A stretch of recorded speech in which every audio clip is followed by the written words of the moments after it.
Beleza.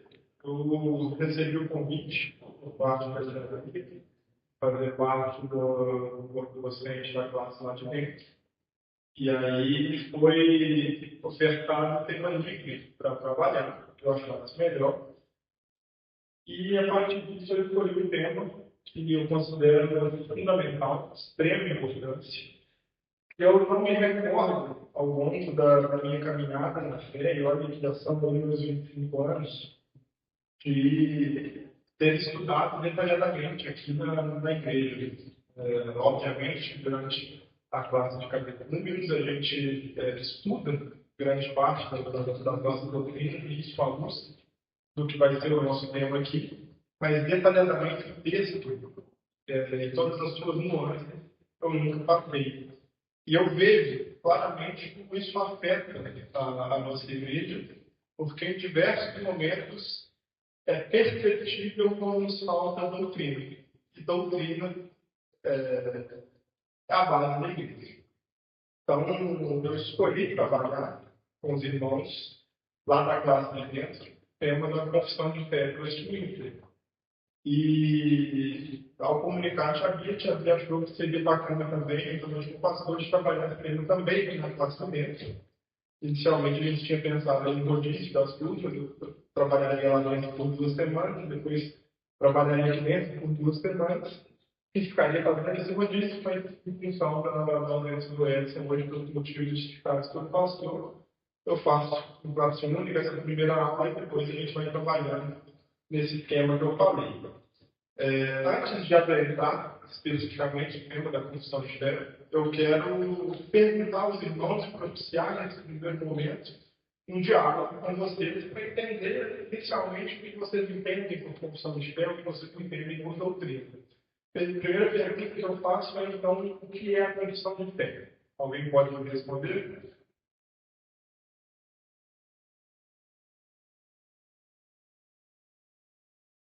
Não quero ver. A nossa piadinha, quando ninguém responde. Ok. E a confissão de fé, a confissão de fé é um documento, é um manual doutrinário para a igreja que chegou. E aí a segunda pergunta que eu emendo nessa primeira, o que é doutrina? Alguém pode me responder o que é doutrina?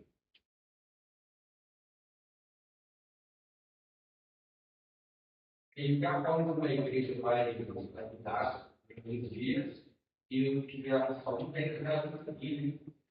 Isso, algumas regras que ela tem que seguir. De maneira mais ampla, doutrina é definida como um conjunto de princípios que servem de base a um sistema. Esse sistema pode ser literário, pode ser filosófico, pode ser político, pode ser religioso. Então, existe uma doutrina política, por exemplo, que separa hoje o Brasil em 2 espectros, principalmente. A gente colocaria uma doutrina política à direita e uma doutrina política à esquerda. Mas dentro da igreja também existe esse conjunto de princípios que nos servem de base. Existem diversas confissões de fé, mas a adotada pela igreja presbiteriana é a confissão de fé de Westminster, que é a que nós vamos estudar ao longo desse tempo. Outros 2 documentos foram elaborados juntos com a confissão de fé. Alguém sabe me dizer quais? Perfeito, resposta correta. O breve catecismo e o catecismo maior. Por fim, o nome do documento é a confissão de fé de Westminster. Alguém sabe o que é Westminster? Apesar de ser uma pergunta boba, para fundamentar esse conhecimento e tirar qualquer tipo de dúvida. Westminster, uma cidade na Inglaterra, onde tem inclusive a abadia de Westminster, que é um importante templo na Inglaterra, e foi inclusive sede da criação desse documento. Então, por que estudar a confissão de fé? Porque precisamos ter em nossa mente princípios que fundamentam a nossa fé. Esse é o motivo pelo qual devemos estudar a confissão de fé. Porque uma igreja que não entende as suas bases, não sabe o que acredita, não pode se fortalecer certamente cairá no mundo. Antes de adentrar na confissão de fé propriamente dita, o nosso objetivo aqui vai ser hoje trabalhar no início do primeiro capítulo, porque a Confissão de Fé é um documento longo, são 38 capítulos, salvo engano. Para uma análise aprofundada, detalhada, de todas as nuances do texto, é necessário que a gente demande tempo por capítulos. Então, hoje, a nossa ideia inicial é de trabalhar uma visão histórica acerca da Confissão de Fé, seguida pelo início do capítulo 1. O capítulo 1 que trata sobre as Sagradas Escrituras. E a gente vai adentrar como a nossa regra de fé, que é a Bíblia, trabalha a questão da própria Bíblia, como a confissão de fé vai justificar a importância e a necessidade do cristão ter em mãos as Escrituras Sagradas. Então, começando primeiramente pela parte histórica, que é muito importante que a igreja entenda como se deu o processo da criação da confissão de fé. O máximo para isso se dá na Reforma Protestante. Reforma Protestante datada em 1517, a partir de Martinho Lutero, a história que é amplamente estudado, inclusive, nas escolas. Isso se deu inicialmente na Alemanha e foi um processo que não foi limitado, foi um processo que foi ocorrendo em diferentes povos da Europa, sendo seguido por João Calvino, que é um período aí de 1534 a 1536, dando sequência a esse processo da Reforma Protestante, propagando as suas ideias que muitas partes diferiam das ideias de Martinho Lutero inicialmente.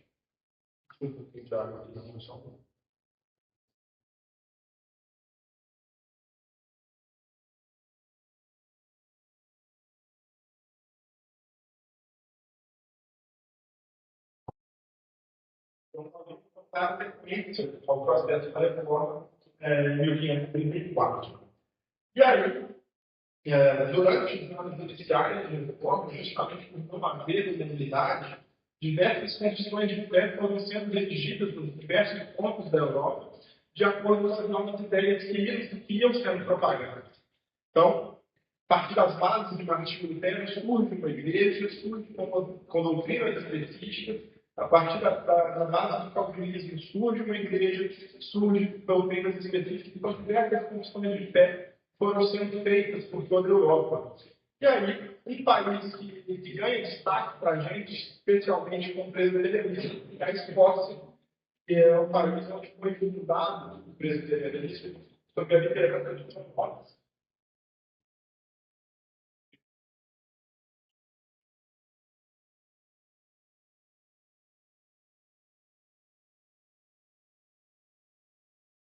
Sob a liderança de John Knox, então, o presbiterianismo ganha espaço na Escócia e criou-se uma confissão de fé escocesa que daria base para o presbiterianismo local.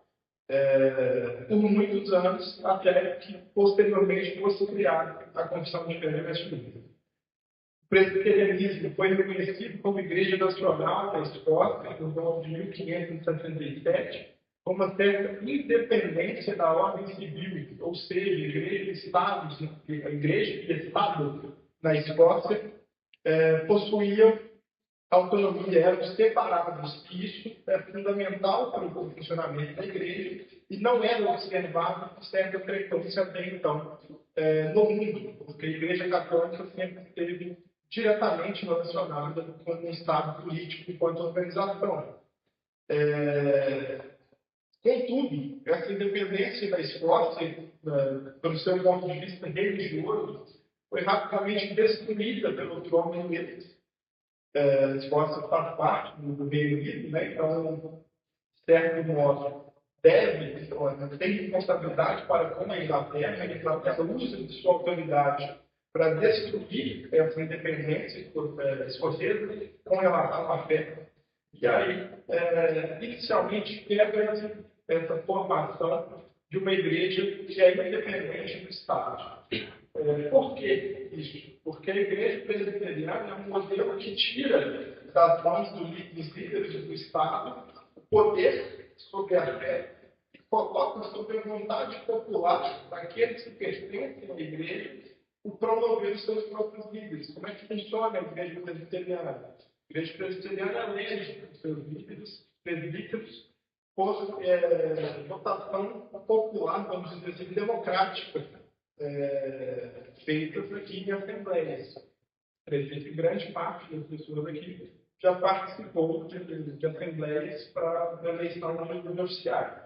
Então, a igreja presbiteriana, desde o início, possuía um sistema que foi contra a autoridade do Estado em relação à fé. E isso, obviamente, traiu desgosto por parte de líderes mais autoritários, mais autocratas.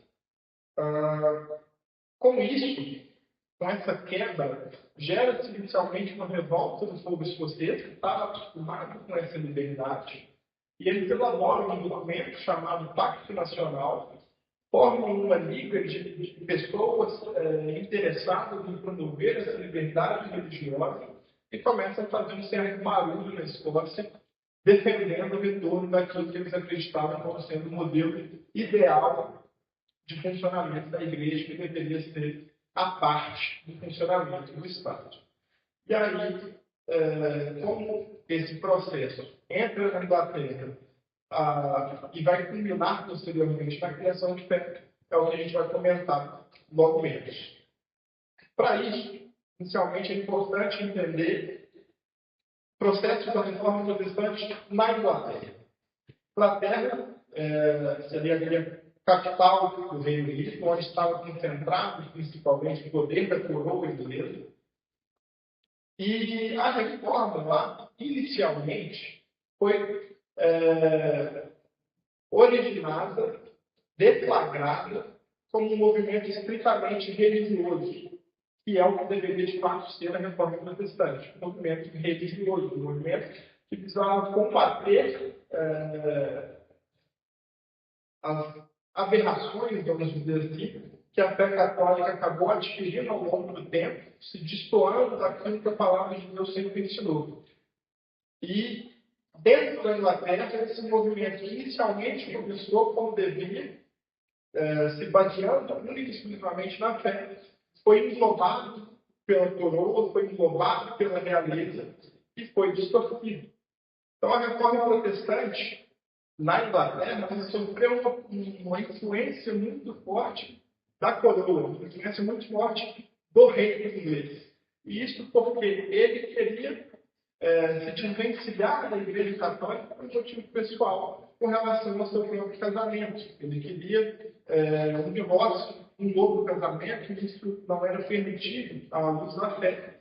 Então ele cria uma reforma englobando aquela reforma religiosa genuína que inicialmente estava se formando e a altera conforme os seus próprios interesses para conseguir aquilo que pessoalmente ele desejava.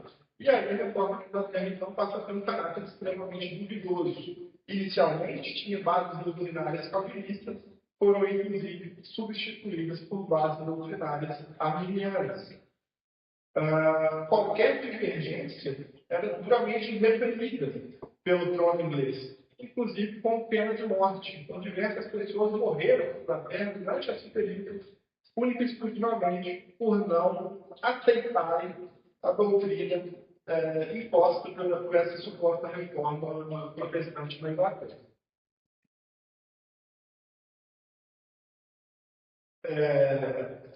Contudo, repressão em massa, perseguição, gera um certo descontentamento.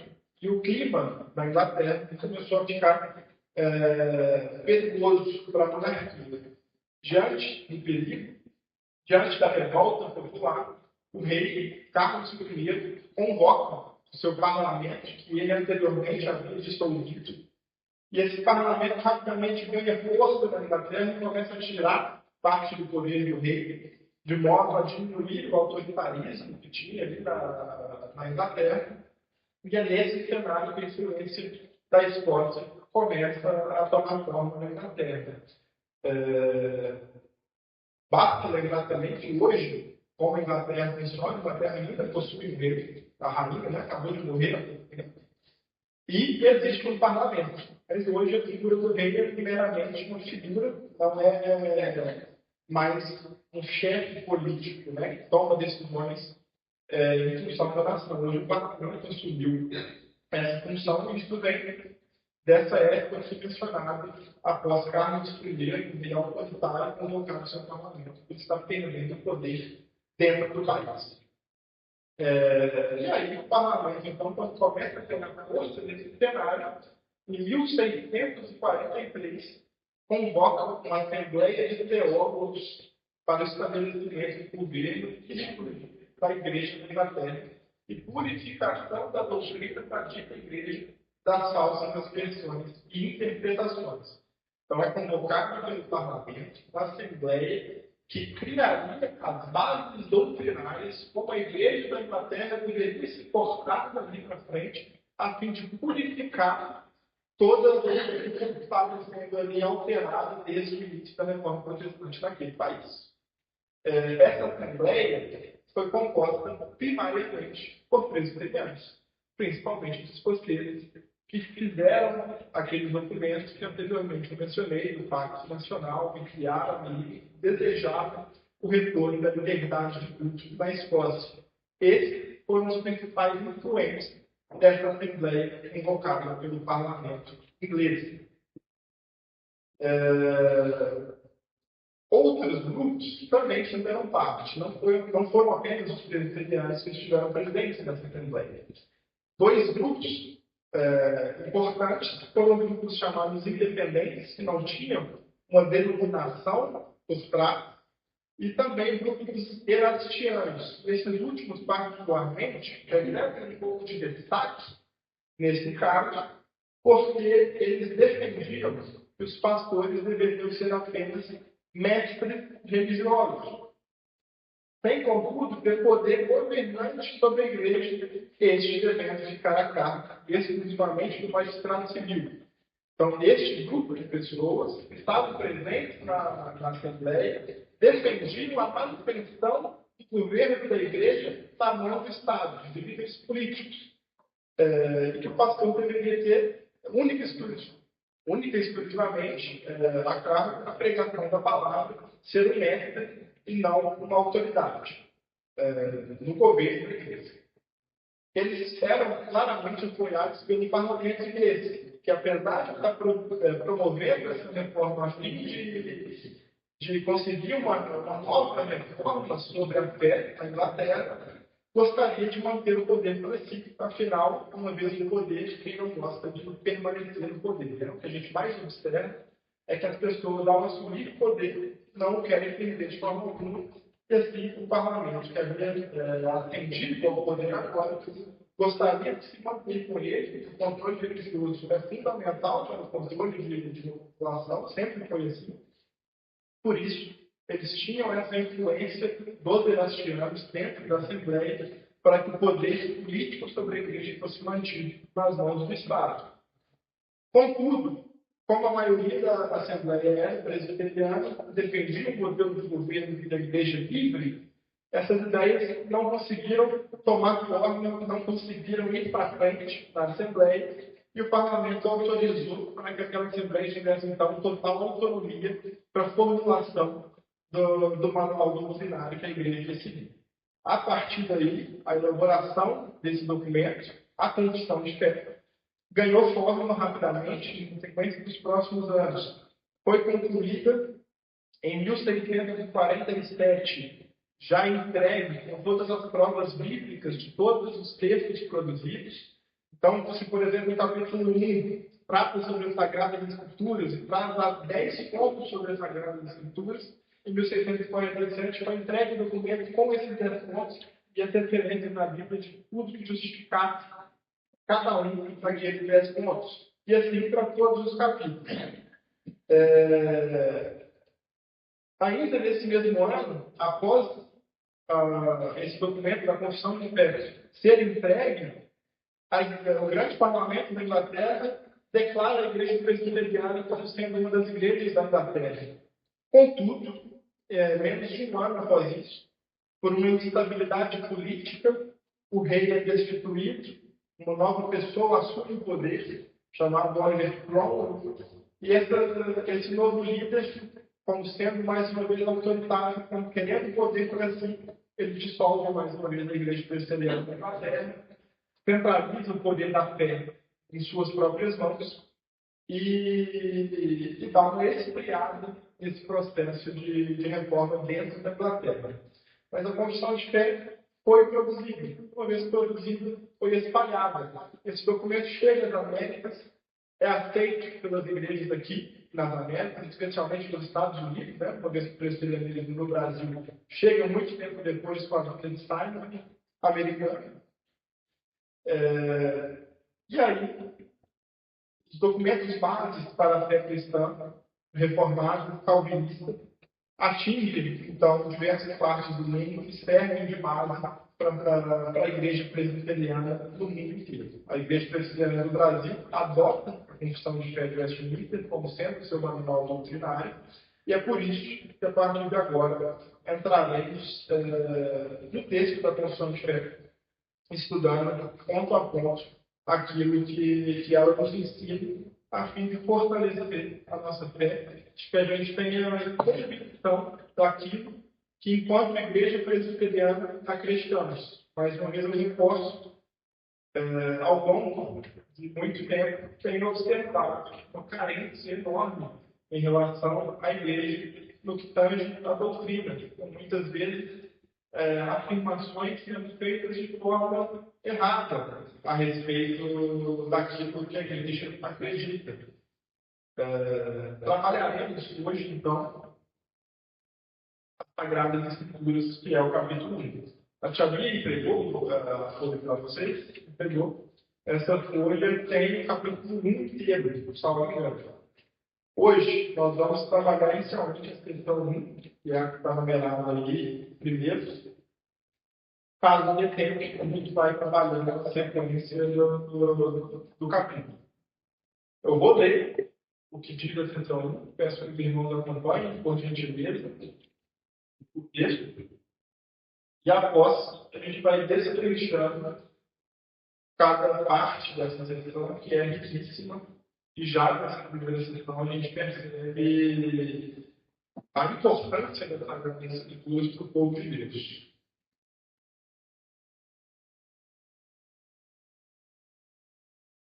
Então, vamos lá, capítulo 1 das Sagradas Escrituras. Ainda que a luz da natureza, que as obras da criação e da providência manifestam de tal modo a bondade, a sabedoria e o poder de Deus, que os homens sejam inexcusáveis, todavia não são suficientes para dar aquele conhecimento de Deus e de sua vontade necessário à salvação. Por isso, agradou ao Senhor, em diversos tempos, diferentes modos, revelar e declarar à sua igreja aquela sua vontade. E depois, para melhor preservação e propagação da verdade, para o mais seguro estabelecimento e conforto da igreja, contra a corrupção da carne e contra a maldade de Satanás e do mundo, foi igualmente servido fazê-lo escrever toda. Isto torna as Escrituras Sagradas indispensáveis, tendo setado aqueles antigos modos de Deus revelados à sua vontade. Beleza. Vamos trabalhar fragmentando todo esse penso parágrafo a fim de solidificar o nosso conhecimento. Inicialmente, vou trabalhar ali sobre o início do parágrafo até os homens sejam inexcusáveis. O que esse primeiro parágrafo, o que esse início de parágrafo traz para a gente? Que a gente chama de revelação natural de Deus. O que é a revelação natural de Deus? Para que eu não fique aqui falando o tempo inteiro, eu gostaria de perguntar a vocês o que vocês entendem como revelação natural de Deus. Alguém pode me dizer?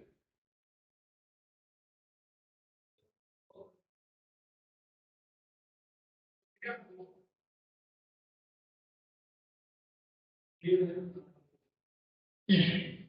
Exato.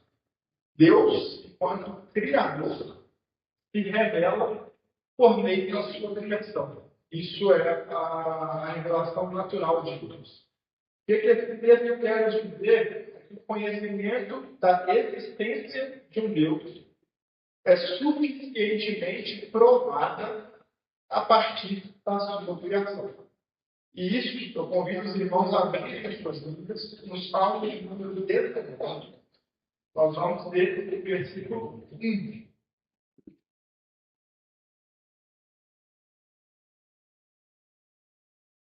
Salmo de número 19.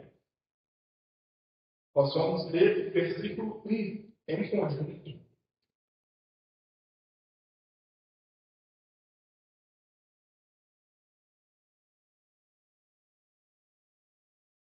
Vamos lá?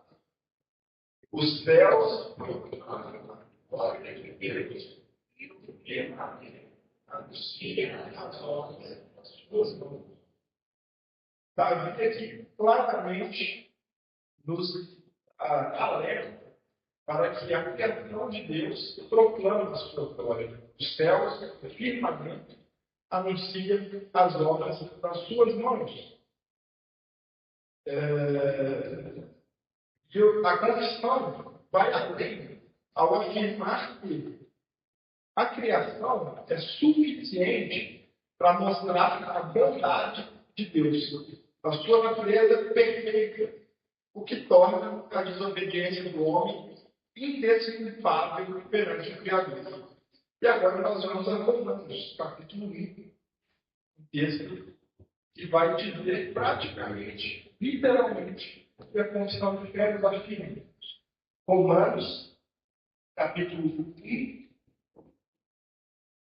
nós vamos ler os versos 18 ao verso 25. Eu peço que os irmãos acompanhem a leitura que eu vou fazer. Romanos, capítulo 1, dos versos 18 ao verso 25. A ira de Deus revela no céu contra toda a impiedade e perversão dos homens que detêm a verdade pela injustiça.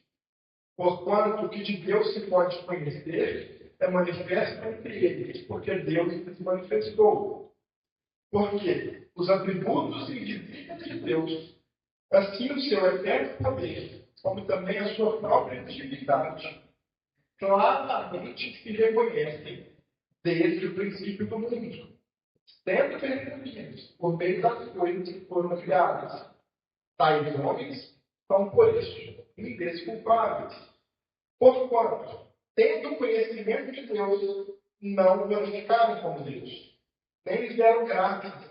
Antes, se tornaram nulos em seus próprios raciocínios, obscurecendo-se o coração insensato. Inculcando-se por sábios, tornaram-se loucos. E mudaram a glória de Deus incorruptível em semelhança da imagem de homem corruptível, bem como de aves, quadrúpedes e répteis.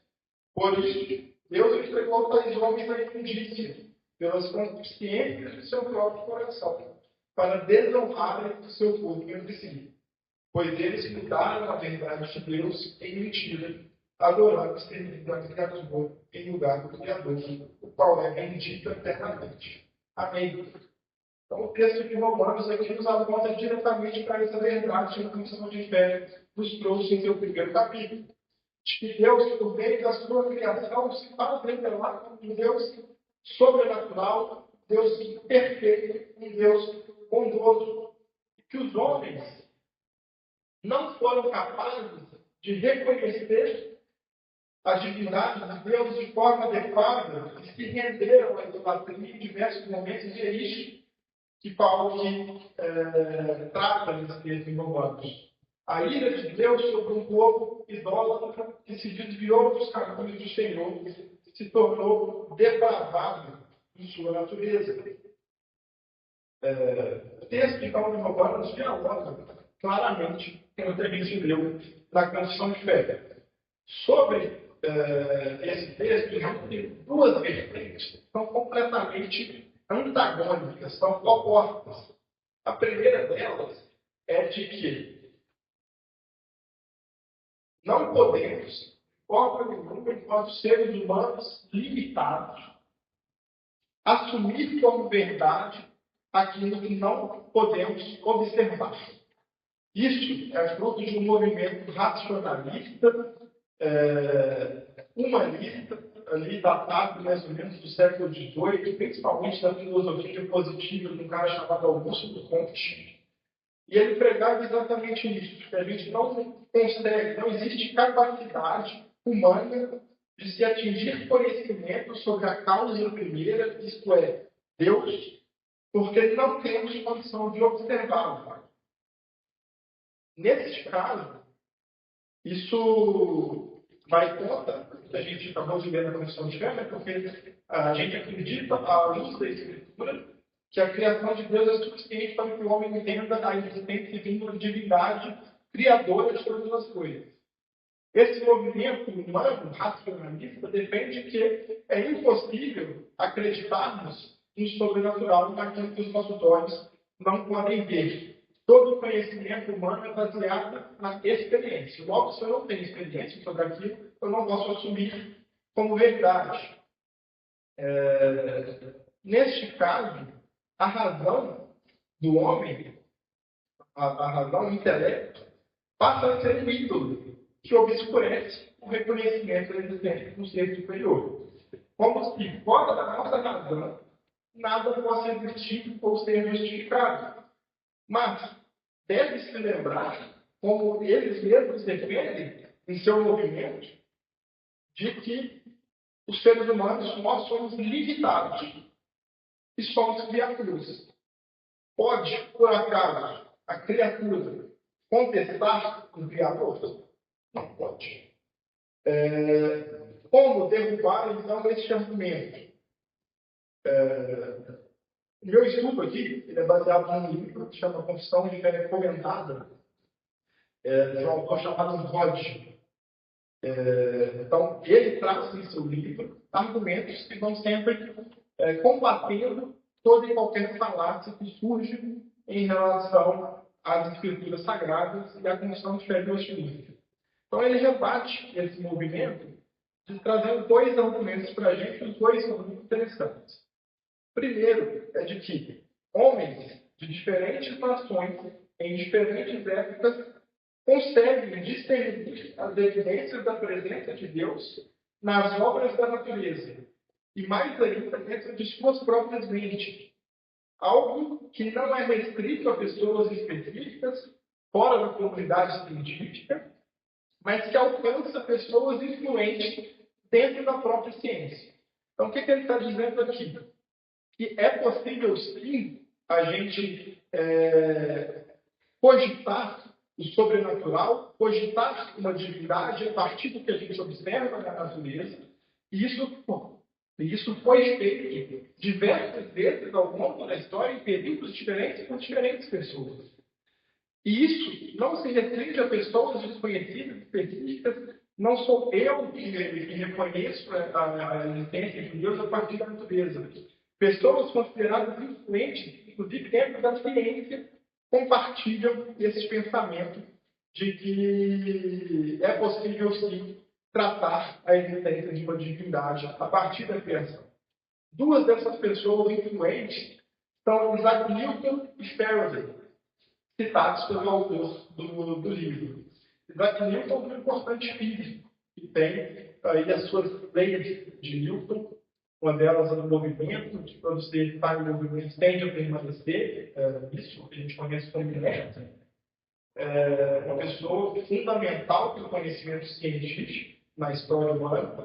E Faraday também com conhecimentos a respeito de eletromagnetismo, tem um experimento muito famoso dele, que é de uma gaiola, mas são exemplos de duas pessoas influentes da ciência que reconhecem a existência de uma divindade a partir da criação. Então, dessa forma, homens em diferentes épocas, de diferentes nações, de conhecimentos cultos diferentes, conseguem discernir esse argumento de que é impossível se torna inválido.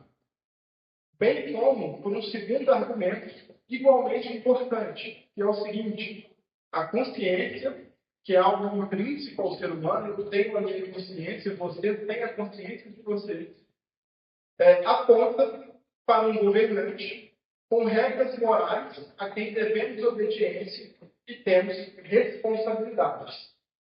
E isso a gente atribui o nome na filosofia de universalismo, de que existem regras morais que são intrínsecas a qualquer pessoa, ou seja, que estão interiorizadas em cada um de nós, de diferentes lugares. E é o mesmo tipo de regra moral para mim aqui é do europeu, do asiático, em qualquer lugar do mundo. E e essas regras a gente deve obediência, ainda que não estejam diretamente escritas na lei humana que a gente segue. E aí, um texto que dá luz a essa visão está em Romanos, no capítulo 2, nos versículos 14 e 15, que eu vou ler para os irmãos agora. Diz assim o texto, Romanos 2, 14 e 15. Quando, pois, os gentios que não têm lei procedem por natureza de conformidade com a lei, não tendo lei, servem eles de lei para si mesmos. Estes mostram a norma da lei gravada no seu coração, testemunhando-lhes também a consciência e os seus pensamentos, mutualmente acusando-se ou defendendo. Então, o texto aqui trata a respeito dos gentios, que são povos estrangeiros ao povo judeu, no contexto bíblico. E o texto diz que eles não tinham lei, eles não tinham a lei de Deus propriamente dita, porque essa foi dada ao seu povo, foi dada aos judeus. Obviamente, eles tinham as suas leis enquanto um povo organizado.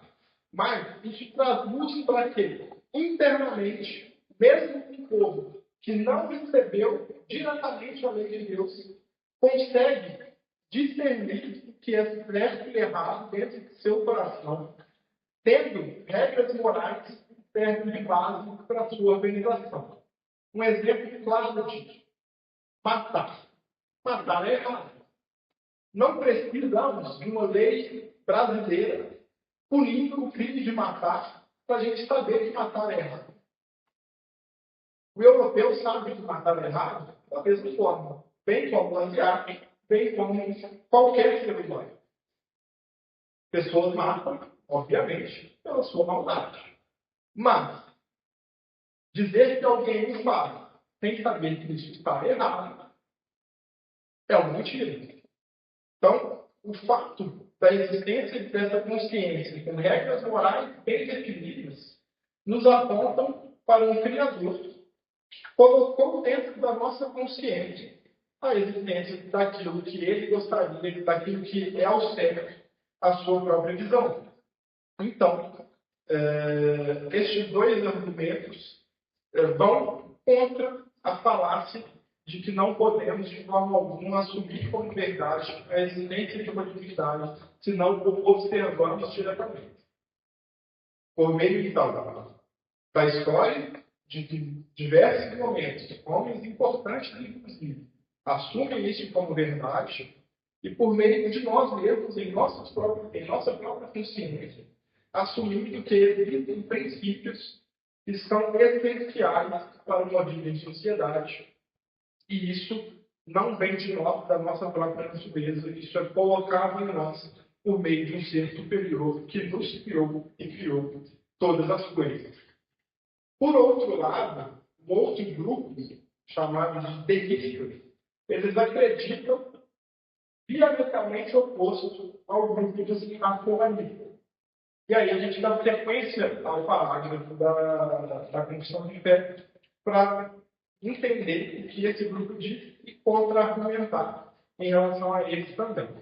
Então, essa linha de pensamento afirma que a luz da natureza é suficiente para produzir todo o conhecimento necessário sobre o ser de Deus.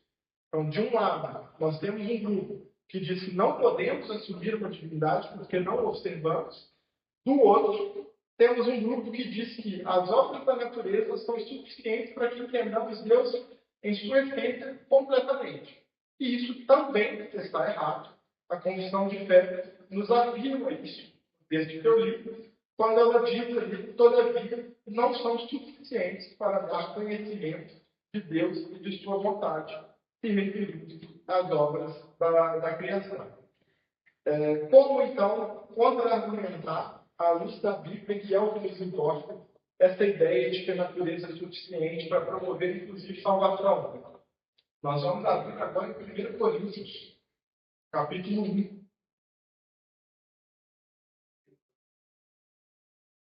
1 Coríntios, capítulo 1, nós vamos ler os versículos 21 e 22.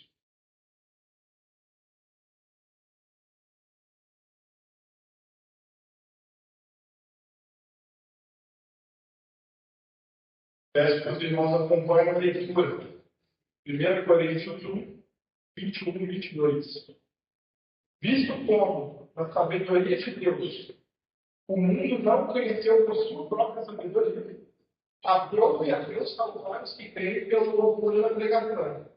Porque tanto os judeus querem sinais, como os gregos buscam sabedoria.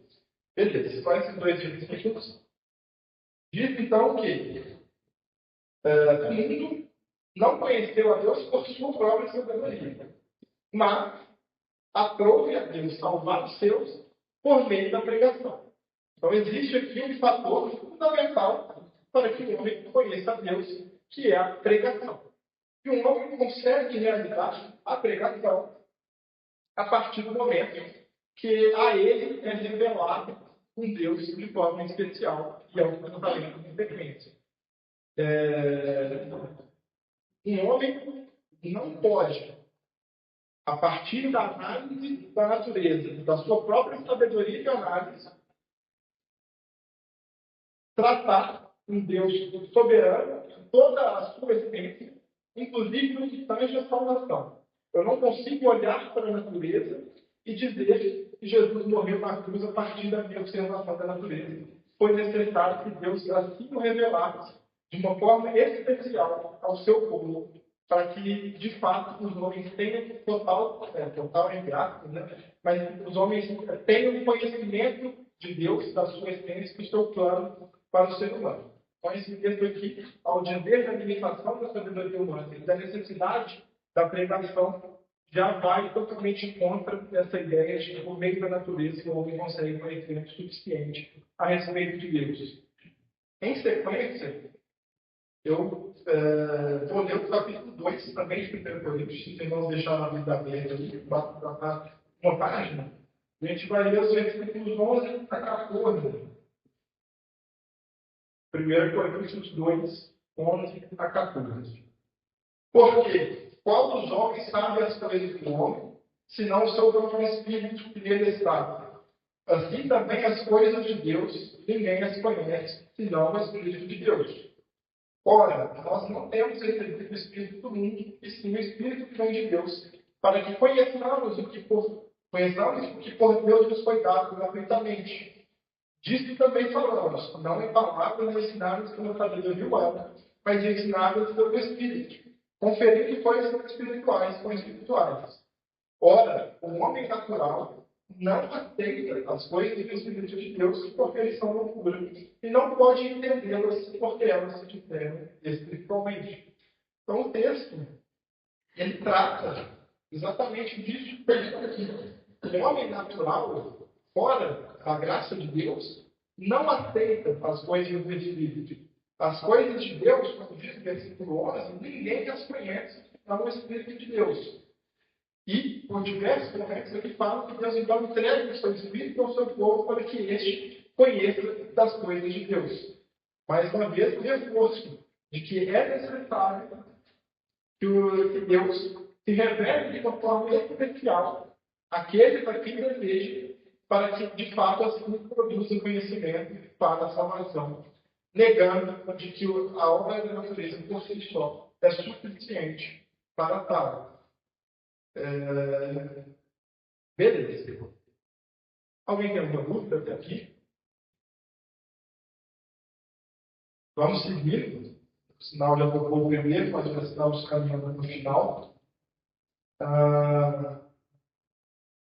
Essa revelação especial divina, então, em contraposição àquela revelação natural que abordamos primeiro, Deus se revela então ao seu povo de duas formas: a revelação natural, que é suficiente para que os homens entendam a existência de uma divindade, mas que não é suficiente para que entenda completamente o que é essa divindade, qual é o seu plano para o ser humano.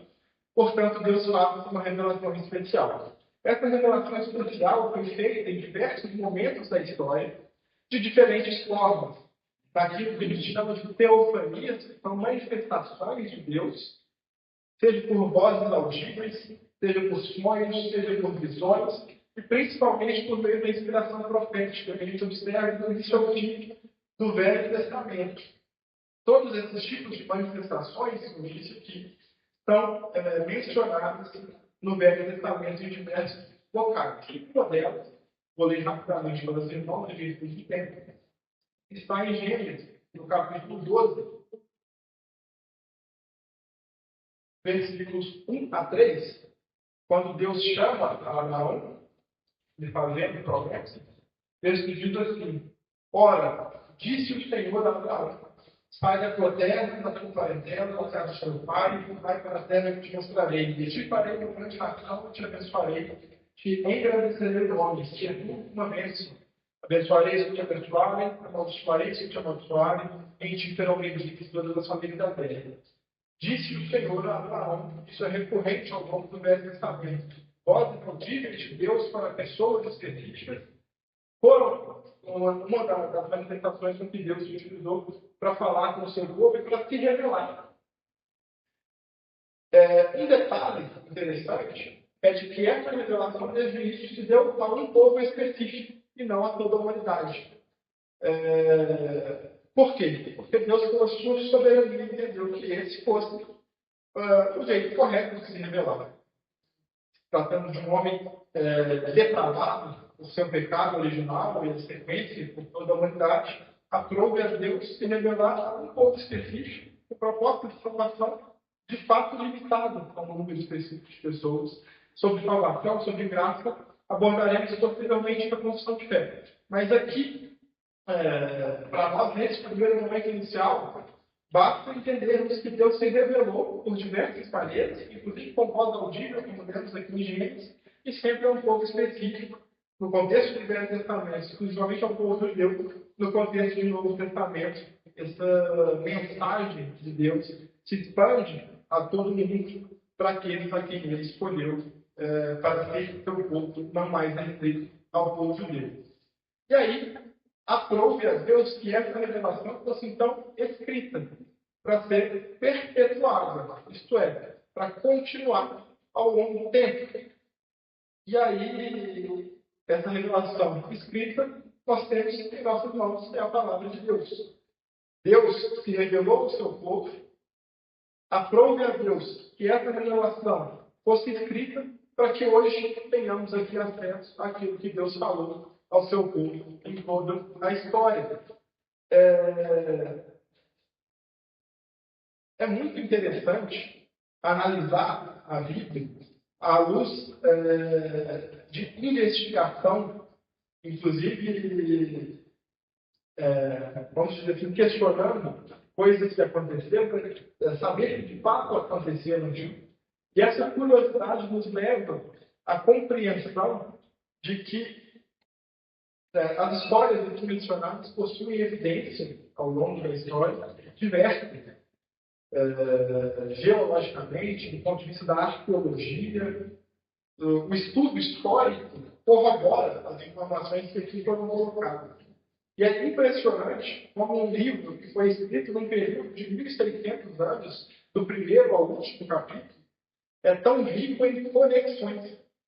Existe um gráfico feito por um estudante da Universidade dos Estados Unidos que correlaciona as referências dos textos e são notadas 73 mil referências cruzadas entre os textos da Bíblia. Mais uma vez, eu reitero, entre um texto que foi escrito inicialmente no intervalo de 1.600 anos e com a riqueza de conexões tão importantes, 73 mil referências cruzadas.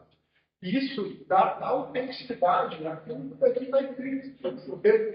Percebe não há contradições, pelo contrário, um texto reforça o outro, fortalece o outro, amplia o sentido de um texto, favorecendo assim o seu entendimento. Essa palavra que a gente tem em mãos hoje contém registros históricos genuínos, verdadeiros, contém milagres que foram testemunhados por muitas pessoas e sempre apontavam para um Deus como sendo responsável por isso. E a gente sempre observa ao longo do ministério de Jesus como ele, utilizando, claro, da sua divindade, mas sempre pedindo, vamos dizer assim, apoio ao Pai Celeste na realização daquilo que fazia, sempre apontando para um Deus que foi responsável por aquelas obras tão grandiosas. Um livro contém diversas profecias que já foram cumpridas, inclusive. E aí, basta a gente lembrar que essa promessa que foi lida a Abraão, inclusive, em Gênesis 12, de ele ter feito uma grande nação.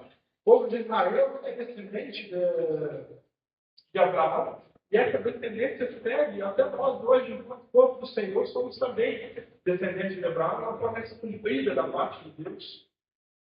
A promessa do Messias. O Messias veio a esse mundo como estava prometido por Deus, cumpriu aqui a sua missão, morreu na cruz e ressuscitou a fim de nos trazer a vida. Promessa cumprida. Promessa de Daniel, por exemplo, um texto que diz das estátuas, na verdade, que tem diversos metais em suas partes. Cada um desses metais corresponderia a um reino, e esses reinos cairiam progressivamente na história até aquele reino que não cairia, que seria o reino eterno de Deus e do seu Messias, né? Isso aconteceu na história, a gente testemunhou a queda do Império Romano, a queda do Império Grego, a queda de outros impérios, do Império Persa. São profecias contidas no livro da Bíblia, das Sagradas Escrituras, que foram observadas ao longo do tempo, conferindo veracidade ao que aqui está escrito. A excelência absolutamente perfeita de seu Criador também é contida aqui nesse livro. Toda a Bíblia aponta para a excelência, para a perfeição do Deus Pai, do Deus Criador. E aqui contém também o plano redentivo de Deus para o seu povo, por meio de Jesus Cristo, a promessa da salvação. Tudo isso está aqui, então, escrito na Bíblia, diversas referências do Antigo e Novo Testamento, contribuindo para que este livro seja entendido como sendo, de fato, da parte de Deus, como sendo, de fato, uma verdade na nossa vida, e sendo uma verdade vinda da parte de Deus, cabe ao seu povo instrução na sua palavra, desejo por examinar as Escrituras e por assim entender. O tempo acabou, mas para finalizar o último tópico, 2 minutos. O texto da Confissão de Fé encerra dizendo que os meios pelos quais Deus se manifestou ao seu povo anteriormente, aquelas teofanias cessaram a partir da vida de Jesus Cristo e da revelação que temos aqui escrita em nossas mãos. Para isso, eu gostaria de ler rapidamente 2 textos do Deuteronômio 29. Vou ler para a gente ganhar tempo. O texto diz assim: as coisas encobertas pertencem ao Senhor nosso Deus, porém as reveladas nos pertencem a nós e a nossos filhos para sempre, para que cumpramos todas as palavras dessa lei. Então temos em nós hoje que Deus aprove nos revelar. Isso é suficiente para que nós tenhamos como base como devemos viver, a lei que devemos seguir, o que devemos acreditar, não sendo necessário uma nova revelação. Isso é corroborado pelo autor de Hebreus, em Hebreus capítulo 1, versículos 1 e 2, que diz o seguinte: havendo Deus outrora falado muitas vezes e de muitas maneiras aos pais pelos profetas, nesses últimos dias nos falou pelo Filho, a quem constituiu o herdeiro de todas as coisas, pelo qual também fez o universo. O autor de Hebreus aqui diz exatamente isso. Antes, outrora, Deus falou de muitas maneiras ao seu povo, principalmente por meio dos profetas. Nestes últimos dias, no contexto que viveram, nos falou pelo Filho, a quem constituiu o herdeiro de todas as coisas.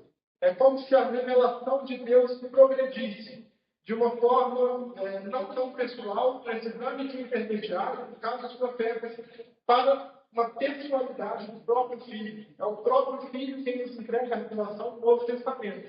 E a partir daqui não temos mais como progredir nessa revelação. É o próprio Filho de Deus O próprio Deus encarnado tem nos entrega essa revelação, tornando que temos aqui não suficiente para a nossa fé, para a nossa salvação, crendo naquilo que ele nos disse. É claro que essa revelação pode ainda dar um passo a mais ao entendermos que é o Espírito Santo de Deus que agora habita em nós e nos propicia o entendimento daquilo que lemos. Mas deve-se ter muito cuidado com o que observamos por aí, de novas profecias dos dias atuais, do eis que te digo que diversas igrejas comumente manifestam daquelas manifestações, principalmente do emocional, de vou pregar sobre a sua vida. Deus está me dizendo aqui, deve-se ter um extremo cuidado sobre isso. Eu não limito o poder de Deus, eu não posso de forma alguma dizer que Deus não se manifesta em nossos dias dessa forma, mas eu tendo a ser cauteloso quanto a isso e me basear naquilo que eu tenho em mãos, na Sagrada Escritura, na revelação que foi entregue pelo próprio Filho, que veio a este mundo e se revelou o seu poder, revelou o seu propósito, morrendo por nós na cruz, para que nós tenhamos vida. Então, encerra assim a aula de hoje. Tratamos aí sobre a primeira sessão apenas, na sequência trabalharemos sobre o restante do capítulo, aprofundando os nossos conhecimentos na Sagrada Escritura. Mas hoje, então, fica que a existência da natureza é suficiente para que nós entendamos a existência de um Deus bondoso, por ter criado tudo de forma tão maravilhosa. É difícil acreditar que isso tudo seria criado pelo acaso. Então, a natureza nos permite acreditar no Deus. Mas a natureza por si só não nos permite ter total conhecimento de Deus e da sua obra e daquilo que ele deseja dos seres humanos. Para isso, é necessário uma revelação especial. E Deus a entregou ao seu povo ao longo da história de diferentes maneiras, fazendo então o que a gente chama de revelação especial, concluindo ela por meio da vida de Jesus e revelando pessoalmente ao seu povo. Essa revelação se torna escrita para que nós hoje tenhamos acesso a ela. E assim Deus quer os antigos métodos de se comunicar a seu povo, porque o que temos em mãos é suficiente para que tenhamos conhecimento a seu respeito da salvação. Beleza? Agradeço a oportunidade, peço desculpas pelos minutos de atraso. Passo a palavra.